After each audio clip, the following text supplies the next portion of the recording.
We see very often that people will have a delayed response in terms of taking action points when it comes to their financial planning. And that's usually because they are anxious or they have these financial stresses, which is very damaging to their short and long term plan.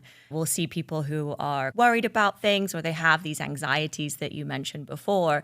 And that really results in people making delayed decisions in things like estate planning, retirement planning, life insurance, all of these things. I can't tell you how many people that I speak to and they go, oh, I wish I had just done this sooner. It would have been such a better outcome. And I go, yeah, okay, but you're doing it now.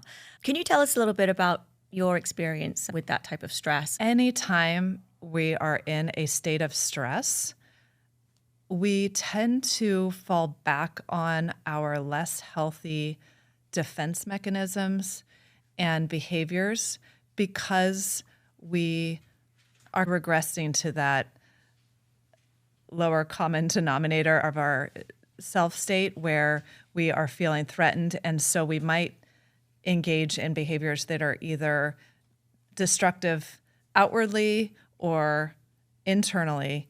One of the major ones there is that we might tend to avoid altogether and might really cause a paralysis among either individuals or couples because they're feeling really activated. We talked about that fight or flight response, but also just an overall chronic stress can make people shut down.